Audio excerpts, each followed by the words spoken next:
আজ আমরা গিয়েছিলাম কুলপিতে রাসের মেলায়, আর ওখানে তৈরি করেছিল অভিশপ্ত ভৌতিক হসপিটাল। আর সেই ভৌতিক হসপিটালে ভূত দেখার জন্য রীতিমতো লাইন পড়ে গিয়েছে। বাকি সবার মতো ভূতকে ভয় না পেয়ে আমরাও ভূত দেখার জন্য লাইনে দাঁড়িয়ে পড়লাম। না মানে মানুষের ভূত দেখার যে এতটা আগ্রহ, সেটা দেখে বোধহয় আসল ভূতগুলো আত্মহত্যা করতে চলে গিয়েছে। এরপরে আমরা প্রবেশপথ দিয়ে ভেতরে ঢুকে প্রথমেই চলে এলাম মর্গে, যেখানে একটা লাশ কাটা হচ্ছিল।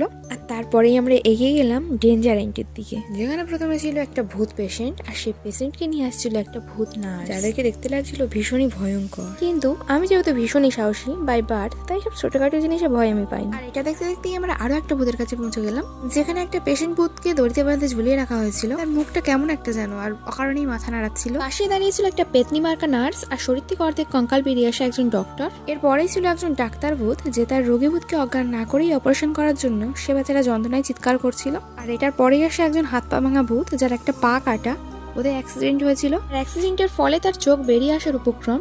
এই এতগুলো ভূতের মধ্যে এই ভূতটাকেই আমার সব থেকে বেশি ডেঞ্জারাস লেগেছে। আর এরপরেই আমরা এসে পৌঁছাই একটা হল রুমে, যেটা ছিল ভূতদের আড্ডাখানা। এখানে প্রচুর ভূত ছিল, এদিক ওদিক ঝুলছিল, লাফালাফি করছিল। আর এখানে লাইট আর সাউন্ড দিয়ে এমন একটা ভয়ঙ্কর পরিবেশের সৃষ্টি করেছিল যে আমি লাইনে এগিয়ে যেতে যেতে হঠাৎ করে আমার পাশ থেকে একটা ভূত উপরের দিকে উঠে যায়, যেটা দেখে আমি একটু ভয় পেয়ে গিয়েছিলাম। আর এই সময় আমি আমার আশেপাশে আমার বাড়ির লোককে খুঁজে পাচ্ছিলাম না, যার জন্য তাড়াহুড়ো করে আমি এখান থেকে বেরিয়ে গিয়েছিলাম। বেরোনোর মুখে দেখি এখনো ভূতের শেষ হয়নি, এখানে একটা জোকার টাইপের ভূতও দাঁড়িয়ে আছে, আর পিছন থেকে একটা উঁকিও দিচ্ছে। চলো সবই তো দেখিয়ে দিলাম, আর সবকিছু ফোনে দেখলে হবে? ফোনে আমি সবটা দেখানোর চেষ্টা করেছি, কিন্তু এই সবকিছু সামন থেকে দেখার যে মজাটা পাবে, এই ফোনে দেখে কিন্তু সেই মজাটা পাবে। এখনো চলছে, আর ডিসেম্বরের 22 তারিখ পর্যন্ত চলবে, তাই ঝটপট একবার ঘুরে এসো কুলপির রাসের মেলা থেকে, যেখানে শুধুমাত্র এই ভৌতিক হসপিটাল নয়, দেখতে পাবে তোমরা আমাজনের জঙ্গলও। এছাড়াও আছে সবাইয়ের আবেগের মা নৈহাটির বড় মা বৃদ্ধাশ্রম, আর সাথে আছে বেশ কিছু মডেল প্রদর্শনী।